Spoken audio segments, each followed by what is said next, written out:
Okay, looking at the some of the news that's making news and headlines around Australia for the regional, rural and outback sectors of Australia. Federal agencies have conducted a surprise blitz on 18 vineyards in South Australia's premium wine producing regions in what's just the tip of a 3-year campaign targeting the nation's wine producers. That's right, government's right behind the rural industry, all those on the land. Indeed they are, and right behind to push you over a cliff. Now, the inspections targeting, they say, unlawful employment practices in the Barossa Valley, Adelaide Hills and McLaren Vale were led by the Australian Taxation Office, Fair Work Ombudsman and the Australian Border Force. So we're coming to get you. We are indeed. Aussie farmers need an extra $100 a tonne just to cover cost as crop affordability reaches its most challenging levels in 25 years, forcing difficult decisions on rotations and inputs.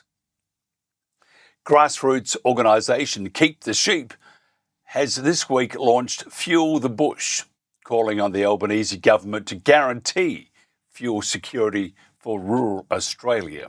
And what a great organisation. Hopefully we'll have them on next week. Elders will stop handling Western Australian wool locally from next year. That's shifting operations to Melbourne as the state's sheep flock shrinks by a third in WA. And finally, a forum highlighting the negative impacts of the Basin Plan on rural communities was held in Barham and will be used as a submission to the MDBA, the Murray-Darling Basin Authority, as part of the Basin Plan review process.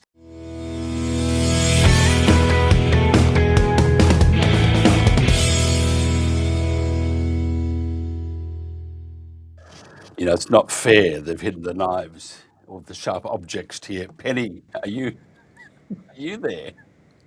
I'm here.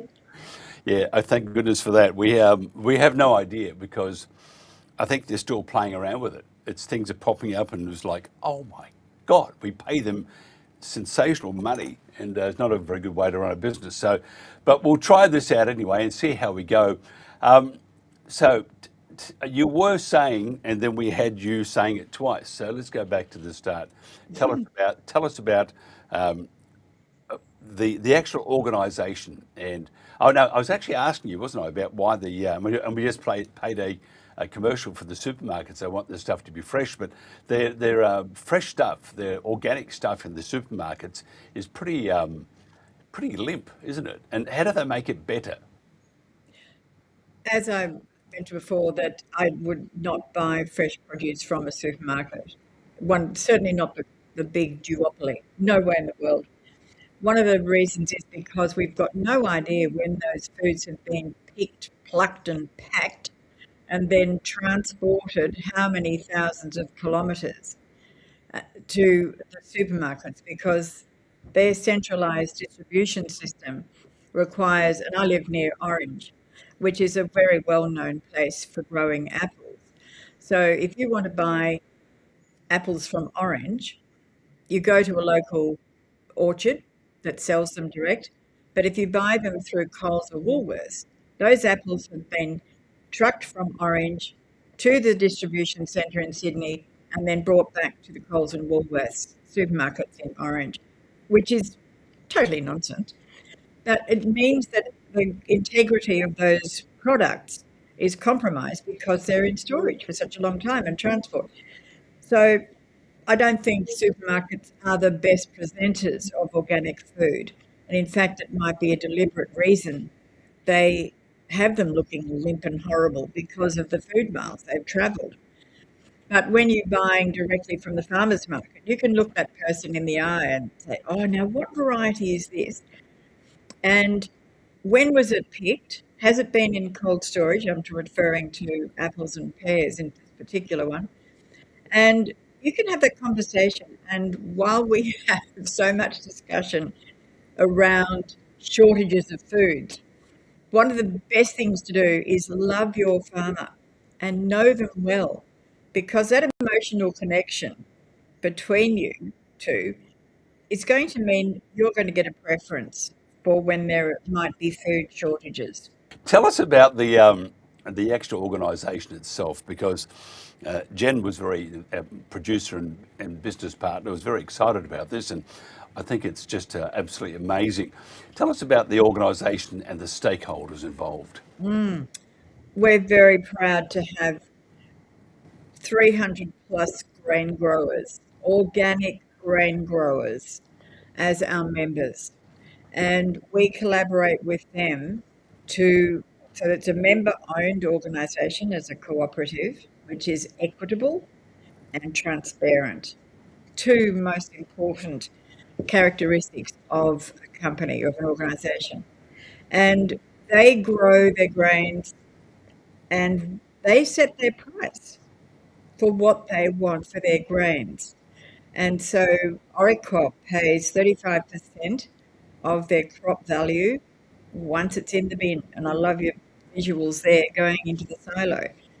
So there's no other business model for growers in Australia that does that. There's no grain grower that sets their own price if they're in the commodity market, because by definition, they're price takers, not price makers. But within the organic section, our growers are price makers. And that is such a difference in your business model and what you can actually manage during the year financially, with cash flow in particular. And because the inputs are not reliant on imports, as we're seeing now with urea and superphosphate, which are coming from the Middle East, there's a huge perturbation of supply, but of course that is pushing the prices up. But our organic growers use made in Australia biological fertilisers, which are all about improving soil capacity and fertility.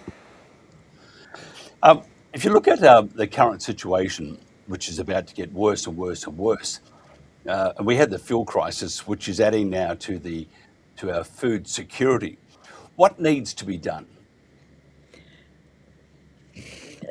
We got 3 hours? You never know with what's happening at the moment. You might be still here in 3 hours. We might be. First of all, we need to have eaters and consumers playing a bigger part in our food security. I actually say we have very deep food insecurity, and that is from at least the past 15 years, when I did a research project interrogating whether or not Australia could feed herself in the times of a pandemic, natural disasters, or terrorist activity. And the structure then is no different to now. It is left in the hands of big corporates, so the distributors, the supermarkets, some of the big food manufacturers like Coca-Cola, PepsiCo, Hungry Jack's, McDonald's. So they don't know how to grow food. They know how to distribute it. So we need to be looking at local and what grows locally, and strengthening these organisations, and so often community groups, that have local knowledge, deep, sometimes multi-generational knowledge about what grows where and when. And if we had some financial assistance to enable this, we would have much deeper knowledge about how to grow foods, when to grow certain foods, what grows where, what's appropriate. However, we have a thing called big ag and big food and big finance. So the big finance is the banks. There's around $127 billion of debt in the rural sector, and 94% of that debt is provided by banks. So banks are very happy to have people in debt. We have big food, which requires the cheap commodity ingredients, which are provided by farmers who are price takers. So at the end of all this, it's the farmers who are at the arse end of the value chain, and yet they take all the financial risk, the weather variables, and have no capacity in a price taker market to add their costs of production into their final price. But this suits big food and big ag and big finance down to the ground. I want to read you this. Now, this is a story from yesterday. We had the Olive Growers Association on. This little story: Health Star rating information will soon be compulsory on all packaged food in Australia. Unfortunately for the olive industry, the system fails to take into account the science-backed nutritional benefits of extra virgin olive oil, ranking it as a less healthy option than refined products such as sunflower and canola oil. What's your thoughts on that? Because it does seem, again, government has, I'll be polite, has stuffed up. Let's ask another question. Who would benefit most financially by saying that olive oil is less healthy for you than sunflower and canola? As far as I know, extra virgin olive oil is never used in ultra-processed foods. However, sunflower and canola oils are, and they're cheaper. Let's follow the money. So who gets in to create these guidelines? And I know from experience over many years, the lobbyists representing very deep vested interests in big food. So this would, for me, would be coming from the big food side, because they, well, I mean, they say margarine is better for you, a cocktail of chemicals, rather than two ingredients in butter. So who benefits from this? This is where we have to start asking really deep probing questions, and not just say, oh, the government should. Well, there are certain things, yes, I think the government do need to change through their agencies, but follow the money. Yeah, it's pretty incredible, and they're sneaky to the umpth degree, aren't they? I'd say other things, but because you and I are polite, and I'm on the edge of my seat at the moment. Could you tell us about actually, before we get into that? So, what do consumers need to do when I'm a husband? When I go into the supermarket, I don't put a whole lot of thought into that because I'm thinking about inane things like football or something, or how to make the wife happy. So when you go into a supermarket and you look at the fresh food area as an example, what should I be looking at? Because as I said before at the start of it, we look at the organic stuff, it looks dreadful. The blue tablet is required for them, and yet you look at the stuff that's just pumped out. It looks magnificent. So, what do we need to look for when we go into a supermarket? Oh, my first piece of advice is don't go to a supermarket. Look for the exit. Don't go there for a start, but Yeah. find your local food hubs and talk to the people who grow the food. Now, we just don't go there. So you've got an entirely different world of joy when you go to the farmers markets or growers hubs or community gardens, and you're going to talk to people who are really knowledgeable about food because they're passionate about it. If you want to talk football, don't talk to me. You go and talk to one of your mates who is on an equal knowledge level with you. That's where you get your jollies. And it's the same with food. I would say there would not be an employee in a supermarket who would know how to grow a lettuce. So why would you go there? I totally agree. My wife doesn't know much about football, but she tells me, and I have to agree. So sometimes it doesn't follow suit. Can you tell me about the new Eaters group? The eaters, oh yes, this is very exciting.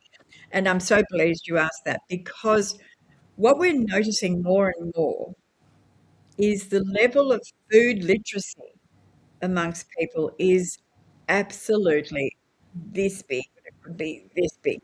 What do I mean by food literacy? It isn't knowing that it makes me laugh when I see potatoes in a store. not from my growers, but in a store. And there are two varieties. I'd never heard. You sometimes see Bagos, Pontiacs, and then you get washed and brushed. Well, I didn't know they were varieties of potatoes. So that's a literacy exercise. So if you understand the breeds of potatoes, it's like apples. So we need to name them, but we also need the literacy needs to be extending as to curiosity. Where are they grown? Are they in season? Who grew them? How were they grown? And to me, this is one of the most important issues. How many chemicals were used on them or not? How many herbicides have been used in that growing area or not? What sort of fertilizers were used in the growing of these products? Was it a synthetic cocktail, or is the soil the basis of all the fertility and nutrient density those plants are grown in? A lot of people would roll their eyes and say, "What do you mean is nutrient density? What are you talking about? I've got a tomato here and I've got a tomato there. They basically look the same and what's called substantially equivalent, but the nutrient density, because of their growing conditions, will be vastly different." Yeah, we used to live in Hawaii, just below Diamond Head, and every Tuesday they would have a farmers market in the car park, and just not far from where we lived. And it was absolutely delicious and fresh, and we knew there were no chemicals. But the other side of the coin was it was cheaper. Tell me, before we wind this up, because we all think, I mean, if you look at the supermarkets, and again, just forgive my ignorance, but you pop down there, it's always expensive for that wilted piece of whatever whatever it is. The farmers markets are great places to go to, but what about the cost to the consumer? Ah, with supermarkets, because they do not price in their externalities. And what that is which goes down the chain to the producers.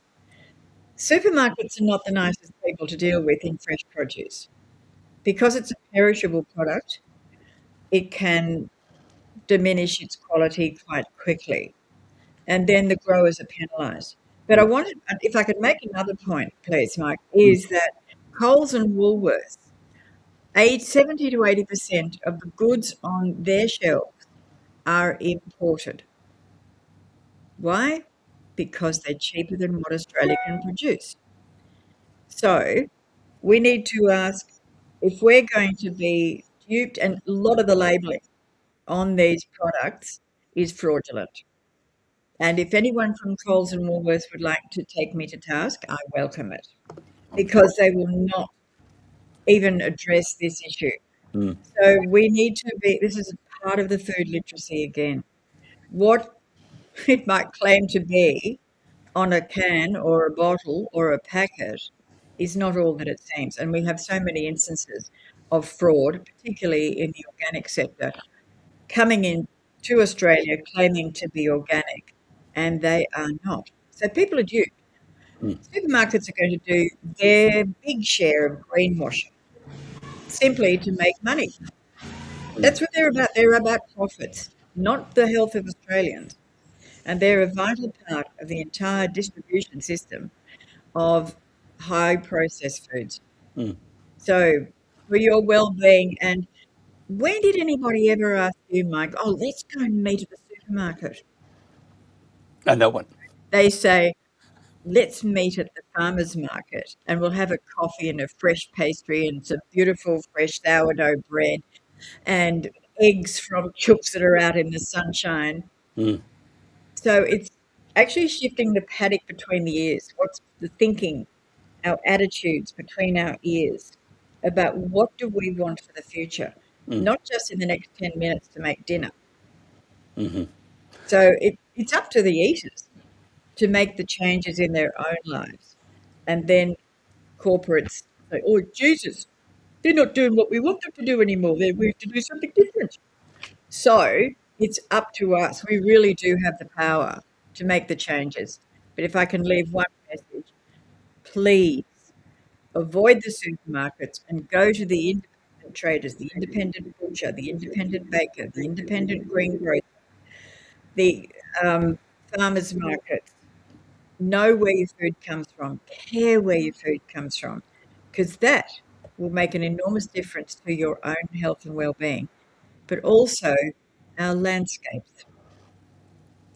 Yeah, if somebody wants to find out more, I've got that vision playing at the moment because I think it's fantastic.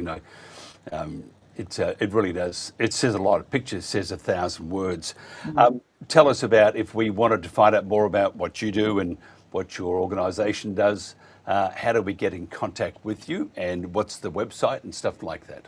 We have a crazy website. If you've got a pencil and a piece of paper, it's called Organic Investment Cooperative.com.au.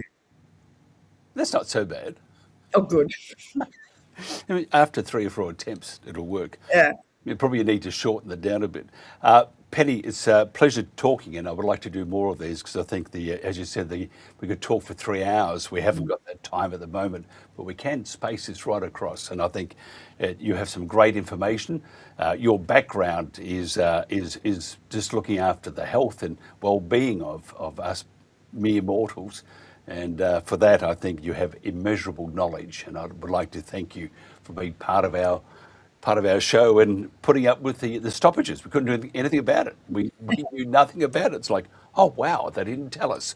But we There's got nothing like live TV. it does. And I think being a weekend, I can see the Scottish way of making you healthier, and that's a whiskey. That'll be waiting Yes. for me tonight at about 7:30. Yeah. Have to wait that long. Penny, thank you so much for your time. Thank you very much, Mike.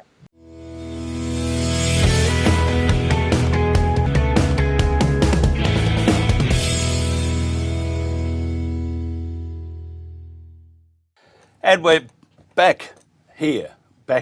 We're back on the Country Telegraph. Nice to have your company. Got to thank Pennie Scott. She was just magnificent, and we will get her on again. And I think she does a lot of stuff with the Australian Advocate, or some stuff anyway, which is out right now, and is an excellent piece of reading, and plenty of reading there. Senator Malcolm Roberts also contributes, so it's a very good, very good news source and information source too. Dr. Alan Moran is Principal of Regulation Economics. He is a noted economist who has analysed and written extensively from a free market perspective. Alan was the director of the Deregulation Unit at the Institute of Public Affairs from 1996 until 2014.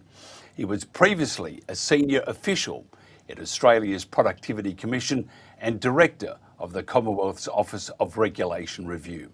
Alan was educated in the UK and has a PhD in transport economics from the University of Liverpool and degrees from the University of Salford and the London School of Economics. Now we're going to talk to Alan today about what our policy setting should be to lift us out of the current hole that we have dug ourselves in over the last, say, 2, 3, 4, maybe even 50 years, 5 decades. First of all, Alan, thank you for joining us. Hi, Mike. Yeah, good to be with you. Yeah, and it's working. Apparently.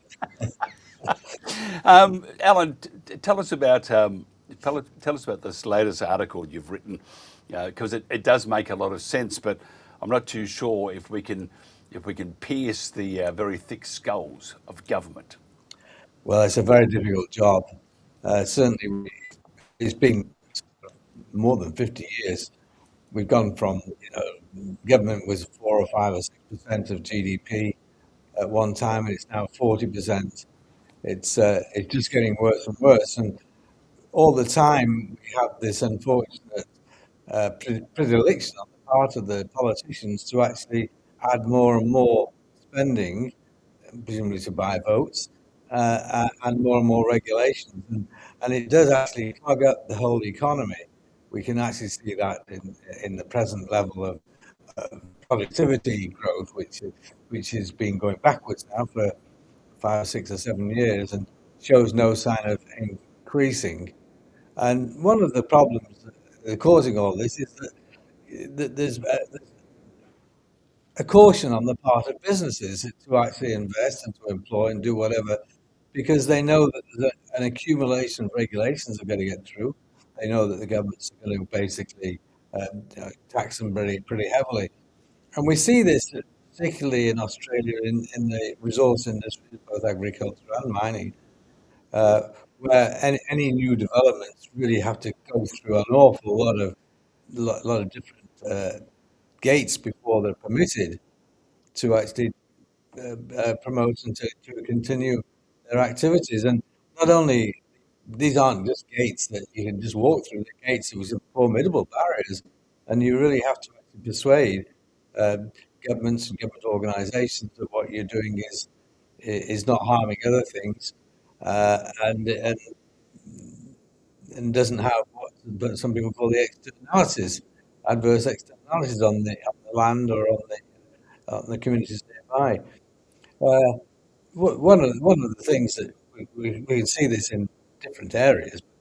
Uh, to many people listening here, a key one is in on the land where uh, we have a great deal of the land locked up in one way or another. It can't be used. About 15% of Australia is intensively farmed, and while that farming of that isn't being arrested, increasing that 15% is difficult, and also even the 15%, the land which is being cleared usually has caveats on it to stop any further clearing and to ensure that any remnant vegetation is protected. All of this adds costs to the farmers and therefore to the consumer. Uh, if we're looking in terms of other elements of kind of rural or primary industry, fishing, for example, something like 25% of Australia is ruled out from fishing. We don't allow it in those national oceanic parks, etc. And there's this kind of a scandal that we've probably got the biggest coastline, biggest uh, domestic fishing potential in the world, and yet we import 70% of the fish that we eat. So, all of these things impinge on our activities and our abilities to produce. And the biggest one is mining, which is responsible for maybe 50-60% of our exports nowadays.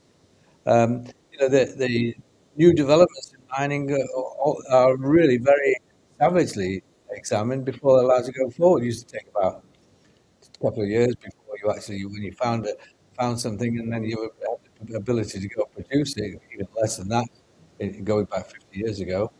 But now it takes about 10 years, even if you're allowed to do it. And of course, a lot of things you're not allowed to do. You're certainly not allowed to open new mines for coal in New South Wales and other places. And the government impinges very severely on other aspects of fossil fuels. You're not allowed to look for gas onshore anywhere in Australia except parts of Queensland, maybe. And oil is also severely circumscribed. It has to pass many tests, and there is no possibility in these fossil fuels. And the government say, listen, enough is enough. We ought to just develop this gas or this oil or whatever, because the ministers, in other words, aren't allowed to overrule the various regulatory arrangements which have been put in place. Yeah, I was just reading here how because we are the talk of doom and annihilation is still there, it's floating around, because if we stop getting our fuel supplies, which looks like it's going to maybe sneak through now, but at an increased price. So I just want to read you this. In Queensland, a Taroom trough, that's about 750 square k's in size, which is located in the Bowen Basin and about 4 hours west of Brizzy, has a sea of oil that could potentially supply up to 1/4 of the country's needs and protect the nation from future global supply issues. That alone says, that says that we do have enough to offset sometimes the hiccups from the rest of the world and push us forward. But I don't see any, even though Shell, they're drilling 200 barrels of high quality crude a day from there. And Elixir Energy, they own interest in the trough, estimates the acreage held by Shell alone holds 3 trillion cubic feet and 256 million barrels of light oil and condensates. So that alone says that it's not all doom and gloom, but you mentioned, or you point out that government, it's a thing that needs to be broken. We need to be doing more, and probably looking after Australia a lot more too. How do we get the government and governments, state, federal, and even local, and companies to say, all this oil is in Australia. We need to be looking after Australia. Do you think Bowen and Albanese's quest to save the planet and go windmill and solar and stuff like that, do you think that's becoming intrusive to the prosperity of Australia? Oh, absolutely, it's intrusive in that, and that was clear with the scare we have, which is still on in the Persian Gulf, trying to get through the Straits of Hormuz. I noticed Minister Bowen said, solar and wind are the best because they can't be stopped at the Straits of Hormuz. Well, neither can Australian coal or Australian oil or Australian gas. We can produce all of this. You mentioned the Taroom area. There's only Shell that's actually active in that area. And the reasons why others aren't active in Queensland is that Queensland has a particularly onerous fiscal tax regime. The Queensland government is much more receptive to development than other state governments, but they do have a very high tax, which can be as high as 60% on some coal deposits. So that deters people. We even more than that, we have a situation in Victoria which is far worse. Basically, there's so much potential gas and oil in Victoria, and yet it's not permitted to be explored even, and certainly not developed, because the minister involved believes that we ought to go to wind and solar. And indeed, we've seen in recent, the last year or so, one firm wanted to actually develop some new fertilizer, which, let's face it, fertilizer is basically oil or natural gas. And they were going to do it through the brown coal in Victoria, which it's got massive supplies of it, 500 years supply, whatever.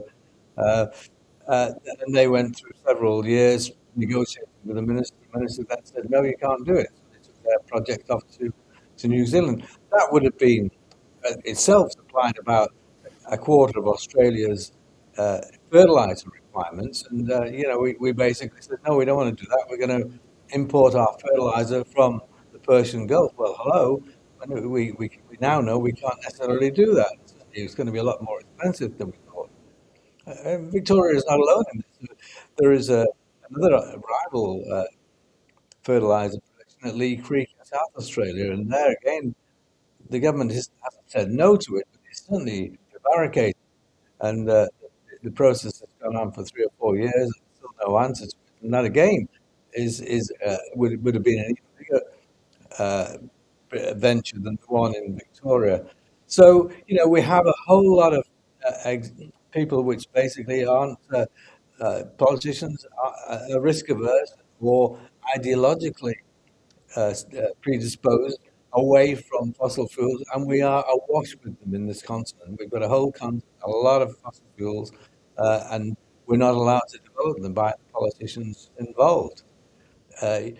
Even when they are permitted, we're not allowed to use the technology. In the United States, as you would know, has gone from a major importer of gas and of oil into I think the biggest exporter in the world, as a result of applying technologies which are well established in terms of various sorts of drilling techniques and uses called fracking, uses to actually extract or entice the oil and gas to come out of its cravats and be used.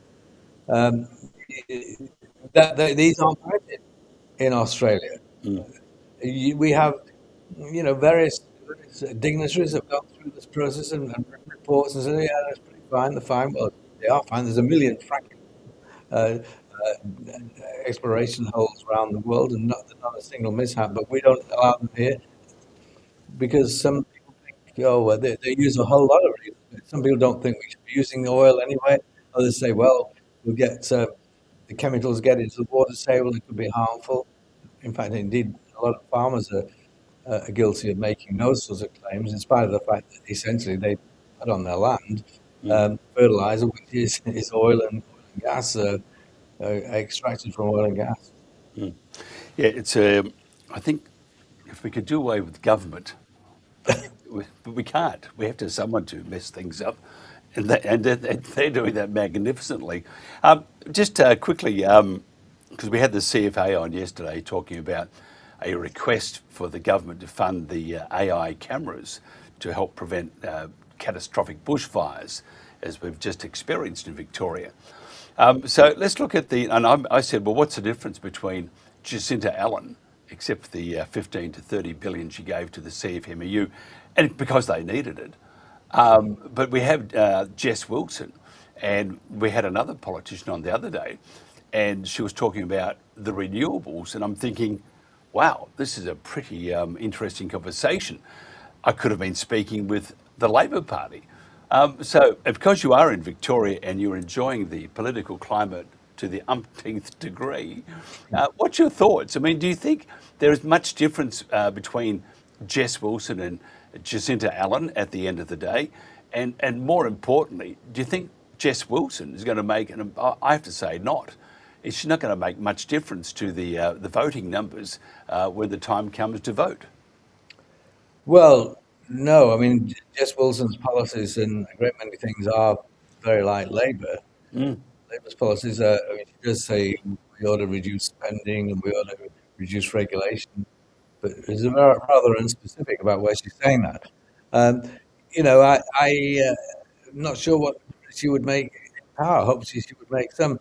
She's saying very little on the renewables themselves, and basically, it is the renewable policies federally and to some degree in Victoria itself, which has created the very high electricity and energy prices that we have in Australia, because the policies basically prevent us from using coal and gas and looking for oil. I think Jess Wilson is saying, well, this is basically nothing to do with us. It's a federal policy, which to some degree is correct. But I'm not sure that she has a different view on renewables from the sort of extreme views that the Labour Party and the Greens have got in this state of Victoria. Basically, that view may change now. I mean, we do see the scare we've had through the Gulf, and indeed, I noticed, again, Minister Bowen saying, well, the sun comes directly without going through the Strait of Hormuz. It's a great and predictable source of power. Well, so is our coal and so is our gas locally. And that we do know that although it's predictable, it's high cost in the case of solar and wind. And it's not predictable. It's not controllable by humans. It's basically controllable by nature and by the day and the night. So we've got this immense legacy of hydrocarbons and minerals generally, and yet we sit on this continent and we put more and more impediments to the development of it, as a result of which our living standards are declining. We could be, and we should be, easily the richest country in the world in terms of the natural resources we have and the sort of peaceful nature of Australia. But we've been going backwards, and we'll continue going backwards under present governments. It's pretty unsavoury. We would describe them politely as a bunch of dill pickles. But I mean, there are other words which we would use off camera, of course, but not on camera because it's a family show, Alan. Now, if somebody wants to find out more about what you do, Alan, how do they do that? Well, most of my work is on my website, which is called Regulation Economics, Regulation Economics, one word, .com. And you can see a lot of the material that I've written, much of it published in magazines like The Spectator or Cooperative. And I can be contacted through there. Absolutely fantastic. And thank you for your patience too. There's some things we can't do much about. Dr. Alan Moran, always a pleasure, and we'll do more of this. This is the Country Telegraph.